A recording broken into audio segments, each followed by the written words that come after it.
अनुशासन सफलता की कुंजी है, ये किसी ने सही कहा है। अनुशासन मनुष्य के विकास के लिए बहुत आवश्यक है। यदि मनुष्य अनुशासन में जीवन यापन करता है तो वह स्वयं के लिए सुखद और उज्जवल भविष्य की राह निर्धारित करता है। मनुष्य द्वारा नियमों में रहकर नियमित रूप से अपने कार्य को करना अनुशासन कहा जाता है। यदि किसी के अंदर अनुशासनहीनता होती है तो वह स्वयं के लिए कठिनाइयों की खाई खोद डालता है। विद्यार्थी हमारे देश का मुख्य आधार स्तंभ है। यदि इनमें अनुशासन की कमी होगी तो हम सोच सकते हैं कि देश का भविष्य कैसा होगा। विद्यार्थी जीवन में अनुशासन का बहुत महत्व होता है। अनुशासन के द्वारा ही एक विद्यार्थी स्वयं के लिए उज्जवल भविष्य की स्थापना कर सकता है। यदि उसके जीवन में अनुशासन नहीं होगा तो वह जीवन की दौड़ में सबसे पिछड़ जाएगा। उसकी अनुशासनहीनता उसे असफल बना देगी। विद्यार्थी के लिए अनुशासन में रहना और अपने सभी कार्यों को व्यवस्थित रूप से करना बहुत आवश्यक है। यह वह मार्ग है जो उसे जीवन में सफलता दिला सकता है।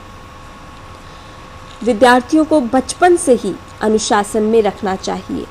विद्यार्थी को चाहिए कि विद्यालय में रहकर विद्यालय के सभी नियमों का पालन करे।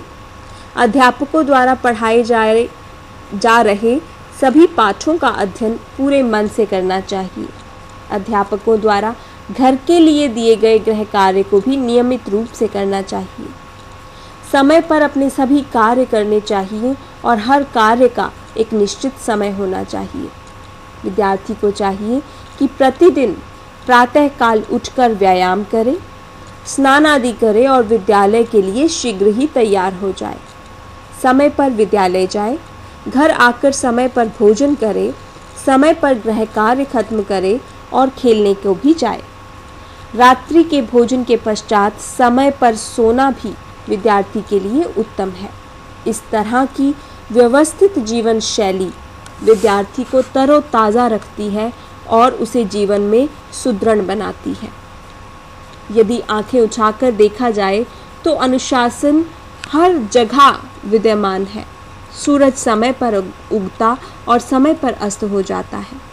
जीव जंतु भी इसी अनुशासन का पालन करते हुए दिखाई देते हैं। पेड़ पौधों में भी यही अनुशासन व्याप्त रहता है। घड़ी की सुई भी अनुशासन का पालन करते हुए ही चलती है। ये सब हमें अनुशासन की शिक्षा देते हैं। यदि दृष्टि डाली जाए तो समाज में चारों तरफ अनुशासनहीनता दिखाई दे रही है। यही कारण है कि देश की प्रगति और विकास सही प्रकार से नहीं हो पा रहा है। यदि विद्यार्थियों में अनुशासन नहीं होगा तो समाज की दिशा बिगड़ेगी, और यदि समाज की दिशा बिगड़ेगी तो देश कैसे उससे अछूता रहेगा। इसलिए हमें विद्यालय में अनुशासन पर जोर देना चाहिए। विद्यार्थियों का मन चंचल और शरारती होता है। अनुशासन उनके चंचल मन को स्थिर कर सकता है। यह स्थिरता उन्हें जीवन के संघर्ष में दृढ़तापूर्वक आगे बढ़ने में सहायक होती है। यह सब अनुशासन के कारण ही संभव हो पाता है।